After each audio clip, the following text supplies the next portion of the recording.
Buen día a todos. Hoy vamos a compartir la explicación de las tareas de esta semana, punto por punto, para que cuando llegue el momento de sentarse a realizarlas puedan tener la explicación y si tienen alguna duda consultar este videito. Organizamos la semana como todas las veces para que tengan una actividad por día, ¿sí? Una tarea, o sea, un área por día. El lunes prácticas, o sea, hoy. Obvio que también tenemos el acto del 20 de junio a las 10 y 10:30.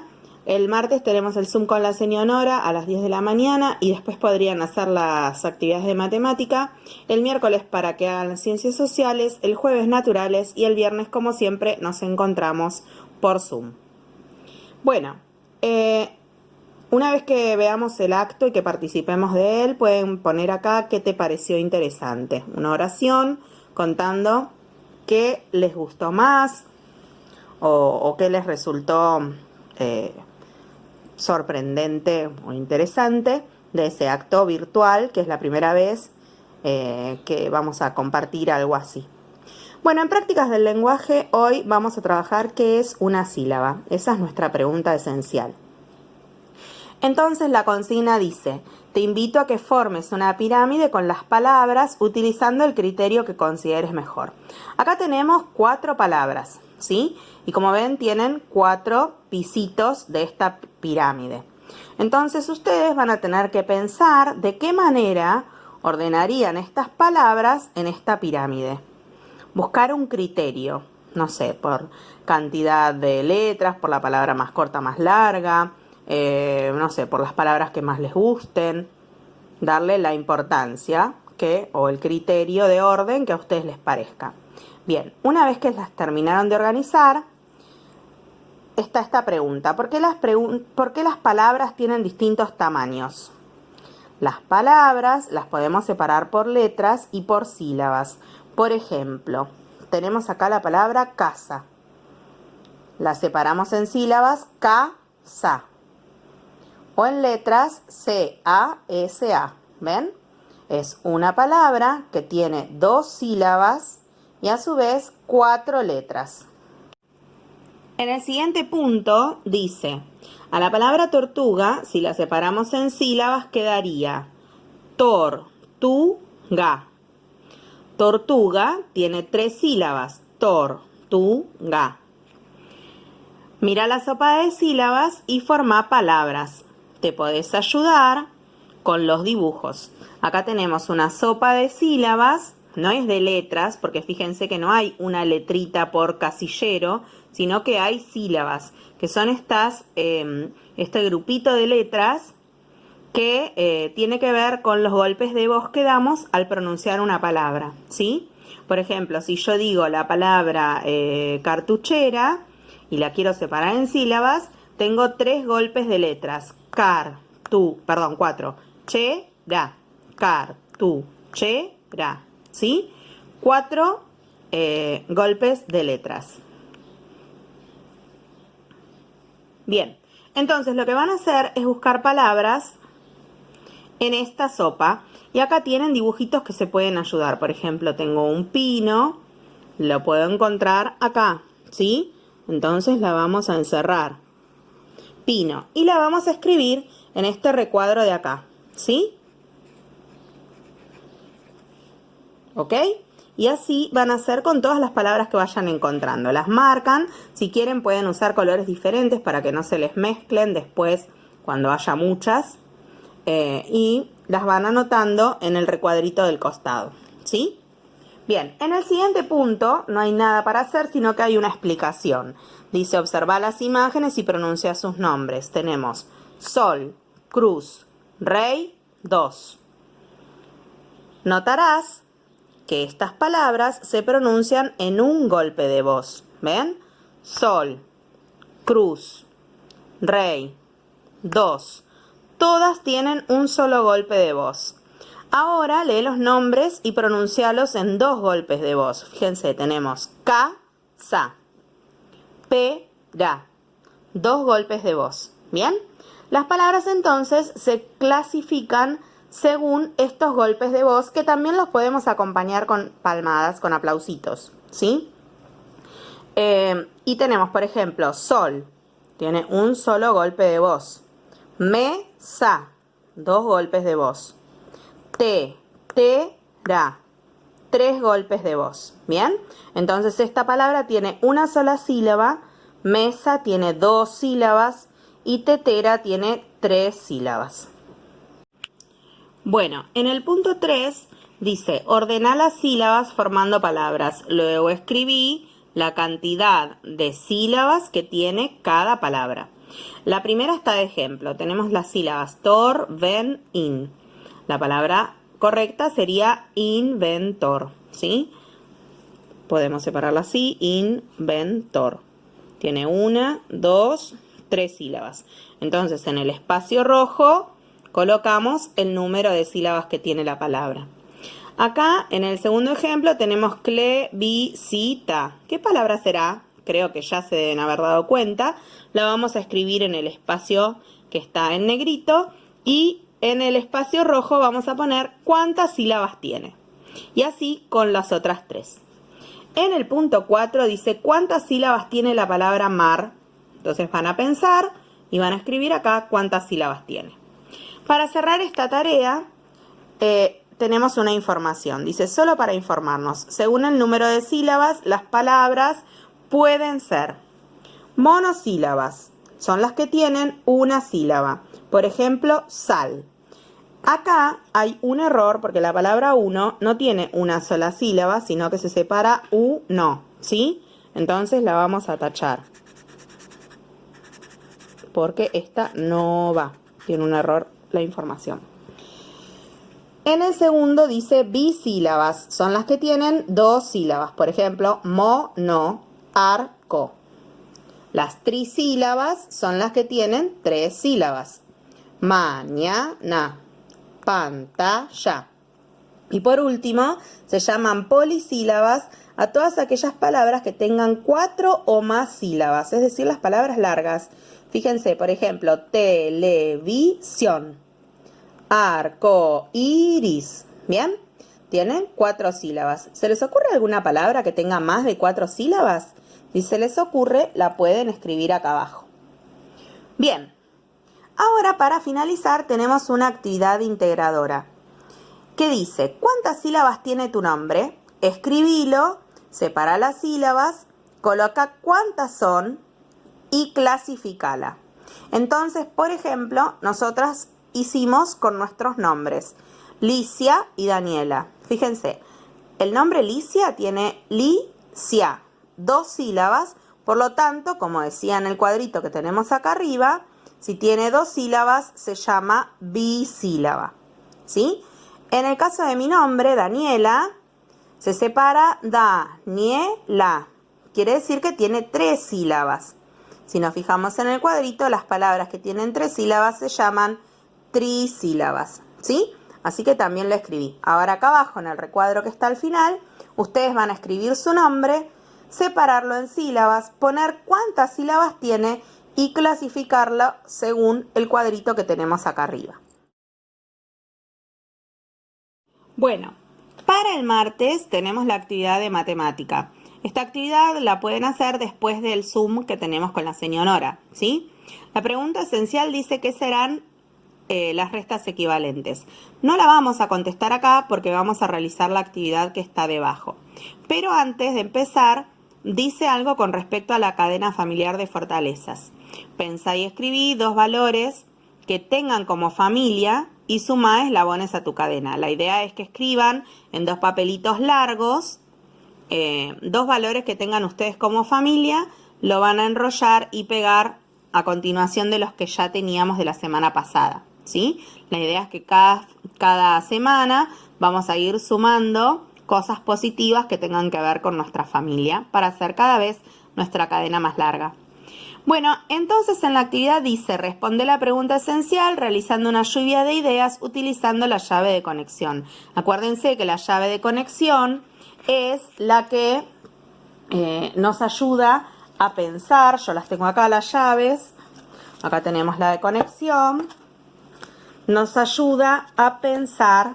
Vamos a leer las preguntas que tienen para ayudarnos. dónde podría verlo o utilizarlo de nuevo, qué es algo nuevo o diferente y cómo es esto parecido a algo que he visto antes. Nos vamos a quedar con esa última pregunta. ¿Cómo es esto parecido a algo que he visto antes? Entonces, como nosotros ya vamos a haber tenido el Zoom con la señora Nora, ustedes van a poder relacionarlo con cosas conocidas. Así que en la lluvia de ideas van a poner ¿a qué les parece parecido? ¿A qué se parece? ¿Con qué lo relacionan? ¿A qué les hace acordar? ¿Con qué lo conectan? ¿Sí? Buscar 4 ideas, si pueden, y completarlas en los circulitos. Bien. Ahora dice, antes de continuar, mira el video que se llama Restas Equivalentes, que se encuentra en la biblioteca del aula en la carpeta de tareas de segundo. La señora Nora grabó un videito en donde les resume la explicación de las restas equivalentes. Es decir, que si no pudieron conectarse al Zoom o no se acuerdan tanto lo que explicó la señora ahí, lo van a poder volver a ver en ese video, ¿sí?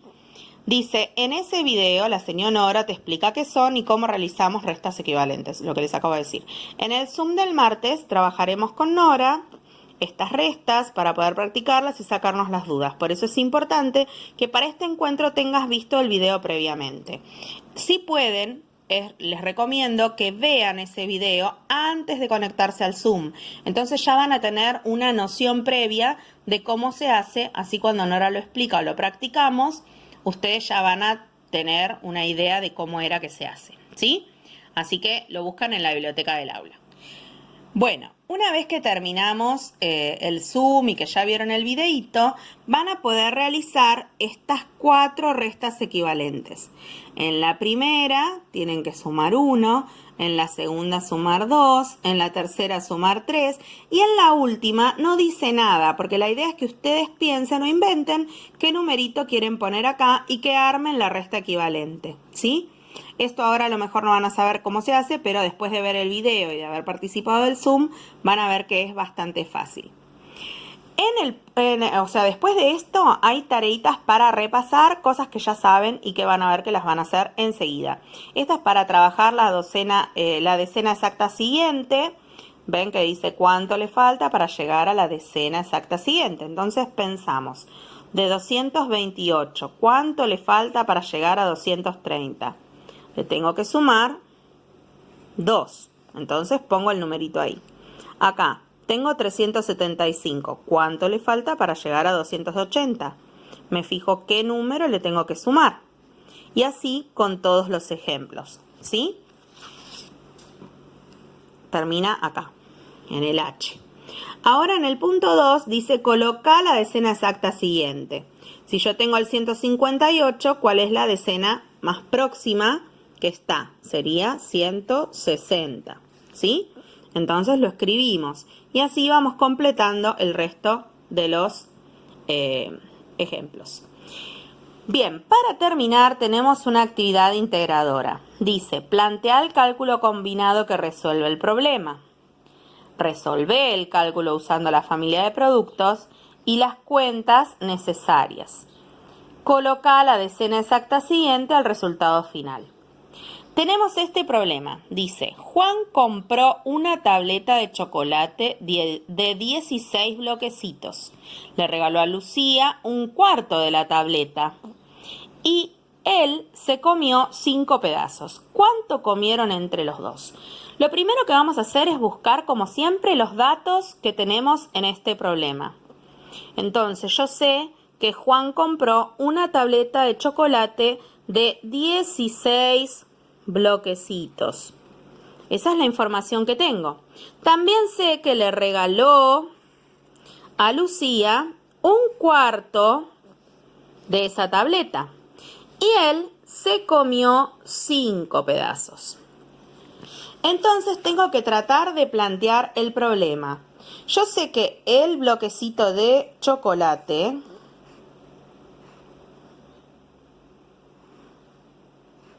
tiene 16 pedacitos, ¿no? 7, 8. Y ahora tendría que hacer 8 más.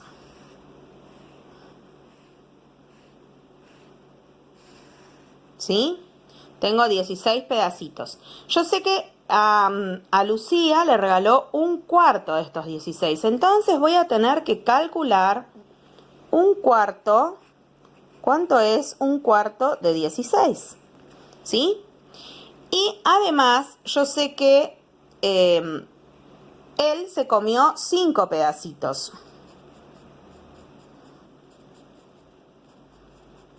¿Sí? Esto sería un cuarto porque es una parte de estas 4. Esta cuenta, este calculito, lo puedo hacer con la familia de productos, ¿sí? Y además sé que él se comió 5 pedacitos. Entonces voy a tener que averiguar cuánto comieron entre los dos, ¿sí? El cuarto que le regaló a Lucía más los 5 que él se comió. Una vez que terminé y que puse el resultado final, ese resultado final lo vamos a poner en esta parte del cuadrito. Y vamos a calcular cuál será su decena exacta siguiente y lo vamos a colocar acá. Eso es todo lo que tienen que hacer. Por último, dice, ¿cuántos pedacitos le quedaron? Resolvé y arma una resta equivalente. Teníamos 16 bloquecitos, ¿no? 16 bloquecitos. Vamos a ver cuántos se comieron entre los dos, que es el resultado del cálculo, y ese resultado del cálculo es el número que vamos a poner acá en la resta, ¿sí? Porque es lo que se comieron entre los dos. Entonces había 16 bloquecitos. Se comieron la cantidad que nos dio el cálculo y vamos a inventar una resta, o sea, restamos primero, vamos a poner el resultado acá, y después vamos a inventar una resta equivalente. Acuérdense que tenemos que sumar el mismo número tanto al minuendo como al sustraendo y armar una resta equivalente nueva que también vamos a resolver, ¿sí? Con esto terminaríamos las actividades de matemática. Bueno, ahora toca la tarea de ciencias sociales que es para el miércoles, ¿sí? Es el ejercicio 55. Tenemos esta pregunta esencial. ¿Qué te hace feliz de tu familia? La van a responder acá abajo, ¿sí? Van a pensar alguna situación o aspecto o cosa que compartan en familia y que los haga felices, ¿sí? Y lo van a escribir acá. Acá tenemos para trabajar con la rutina de la X. Van a pensar en su familia y van a poner a qué se parece en la parte donde dice se parece a. Van a pensar en la parte de suena como. Si tuvieras que pensar en un sonido que represente a tu familia, ¿cuál elegirías? Piensen a ver algún sonido que sea característico de la familia de ustedes, que les haga recordar a cosas que comparten en familia. Después dice, ¿cómo sentís a tu familia? O sea, tu familia se siente como, y van a poner acá. Y en la última parte de la rutina de la X, dice, ¿qué te gustaría saber sobre tu familia? Quiero saber. Si tienen alguna duda o pregunta o inquietud que les gustaría conocer sobre su familia, la van a poner en esta parte de la rutina. Y tenemos acá abajo una reflexión que dice, cuando nacemos, la familia nos recibe y es el primer grupo al que pertenecemos. Pero no todas las familias son iguales, cada una tiene sus propias costumbres y creencias. Nosotros sabemos que hay diversas clases de familias, ¿sí? Dice, ¿cómo está conformada tu familia? Armá tu árbol genealógico junto a tu familia.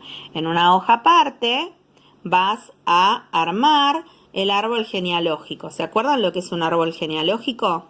Me voy a poner a mí, ¿sí?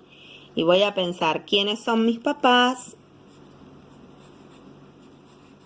quiénes son los papás de mis papás. Si yo tengo hermanos, los voy a poner en paralelo a mí, ¿sí? De mi papá puedo sacar los hermanos de mi papá, que serían nuestros tíos, los hermanos de mi mamá, que serían también nuestros tíos por parte de nuestra mamá. Y acá ponemos a los abuelos. Si tienen bisabuelos y los quieren poner, también los pueden agregar, ¿sí? Bien. ¿Qué orígenes tiene tu familia? A veces en la familia tenemos distintos orígenes porque hubo una época en donde en nuestro país hubo muchos inmigrantes. Entonces, por ejemplo, en mi caso, yo tengo orígenes españoles, porque mi abuelo, mis abuelos eran españoles, vinieron de España. Entonces ellos hicieron su familia acá en Argentina, pero los orígenes de mi familia son españoles, ¿sí? A lo mejor algunos de ustedes también, o italianos, o polacos, en fin, hay un montón de orígenes, pueden investigar qué orígenes tienen su familia. Y después dice, ¿tienen alguna costumbre o creencia familiar? La van a poner acá, ¿sí? Van a preguntar a mamá, a papá, a ver si hay alguna costumbre característica de su familia o alguna creencia especial que respeten en la familia de ustedes. Y por último dice, pensá en un familiar o persona especial para tu familia y agregala en la cadena de fortalezas colocando una virtud que la caracterice. Entonces van a pensar alguna persona que sea muy importante para su familia. Por ejemplo, una madrina, un padrino, un tío, un vecino al que quieren mucho. No sé, piensen en alguien que sea muy querido para ustedes como familia, van a escribir su nombre en un rectangulito, en un papelito para agregar a la cadena y lo van a enrollar y lo van a agregar a la cadena de fortalezas, ¿sí? Bien.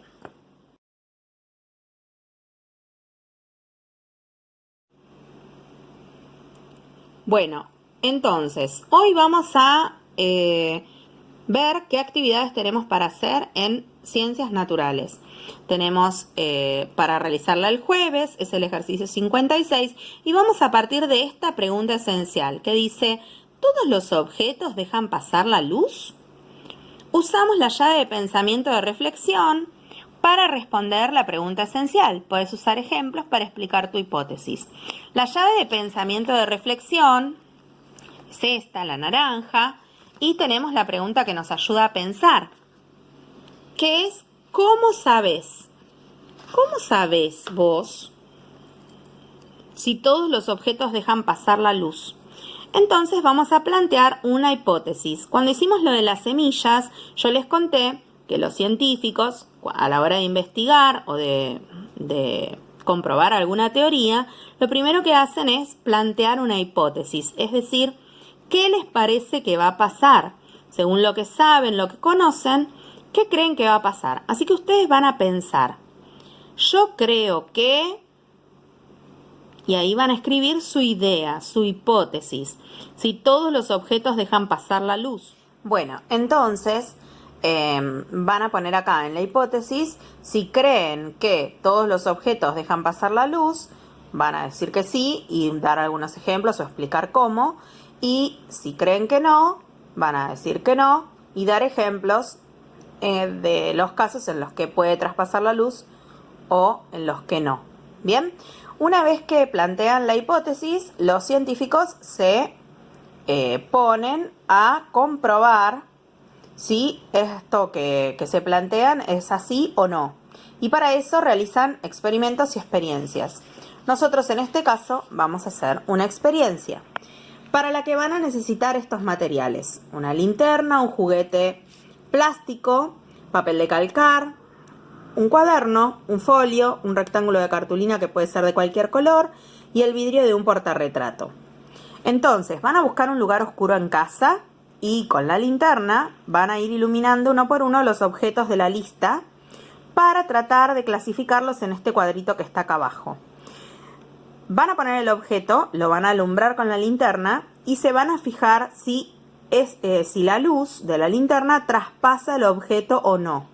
Si la luz pasa sin dificultad, lo van a ubicar acá, el objeto, lo van a escribir. Si pasa un poco de luz, pero no en su totalidad, lo van a ubicar en esta columna. Y si directamente la luz no logra atravesar el objeto, lo van a ubicar acá, ¿sí? Una vez que terminan, van a leer este texto informativo que, como siempre en ciencias, les brindamos información para extender nuestro conocimiento. Entonces lo pueden leer ustedes o le pueden pedir a algún adulto o a alguien que esté cerca que se los lea para comprenderlo bien. Y acá tienen unos dibujitos que ejemplifican para comprender un poquito mejor. Entonces, en la otra hoja tenemos las conclusiones. Dice, concluir.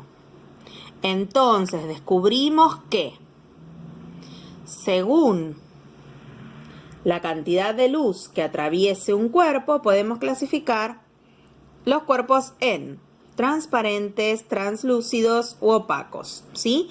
Y acá tienen en los globitos la explicación de las características de cada uno. También van a mirar el video que está en la plataforma que se llama Materiales transparentes, translúcidos y opacos. Y después de ver el video y haber leído la información del texto, van a poder realizar estas actividades que son muy fáciles, en donde tienen que colocar en las rayitas de abajo, en estas liñitas, si el objeto es opaco, van a escribir opaco. Si es transparente, van a poner transparente, y si es translúcido, van a poner translúcido, ¿sí? Una vez que terminan con esta actividad, vamos a ir a la siguiente, que tienen que unir con flechas cada concepto con su definición, ¿sí? Entonces, objetos transparentes, van a leer acá cuál es la definición o la caracterización que le corresponde y lo van a relacionar con flechas, ¿sí? Para terminar las actividades de esta semana, tenemos esta actividad integradora, en donde dice, observa lo que hacen los chicos. Van a mirar con detenimiento cada una de estas imágenes, en donde los nenes, como ven, ponen juguetes y unas hojas de papel para que se proyecte la sombra. Y con un lápiz o fibrón dibujan el contorno de cada una de esas sombras, ¿sí? Fíjense en este, también tienen objetos que colocaron, pero en este caso tiene transparencias de colores. Entonces la sombra es distinta. En este caso pasa lo mismo. Hay transparencias de colores y transparencias en donde la luz pasa en su totalidad. Entonces van a ustedes tratar de ser creativos como Leonardo da Vinci. Y antes de empezar la actividad, vamos a realizar una pausa saludable, que acá se explica de qué manera lo tienen que hacer. Tienen que hacer estos ejercicios 3 veces y acompañarlos con una respiración tranquila para después poder realizar la actividad que proponemos. Dice que tienen que diseñar un modelo que tenga algún objeto opaco, alguno translúcido y alguno transparente, y ubicarlos como hacen los chicos de las imágenes para crear el propio dibujo de ustedes de luces y sombras. Entonces van a sacar una foto a lo que armaron, al proceso, es decir, mientras lo están dibujando o calcando en la hoja, y después por último le van a sacar una fotito al resultado final, a cómo les quedó el dibujo finalmente. Y me las van a enviar por mensaje privado a la plataforma, ¿sí? Y para terminar las actividades de esta semana, vamos a responder esta pregunta. Entonces, ¿todos los objetos proyectan sombra? De acuerdo a lo que estuvimos trabajando, van a sacar una conclusión y van a escribir su idea en una oración acá abajo. Bueno, espero que les resulte útil esta explicación de las tareas, y de todas formas, como saben, el viernes en el Zoom van a poder preguntarnos las dudas o las cosas que por ahí les costaron un poquito para poder aclararlas y, bueno, resolver las dificultades. Les deseo que tengan una linda semana y bueno, nos vemos en el Zoom de mañana con Nora y después en el Zoom del viernes con todos los compañeros. Les mando un beso grande y espero que puedan resolver todo sin dificultades.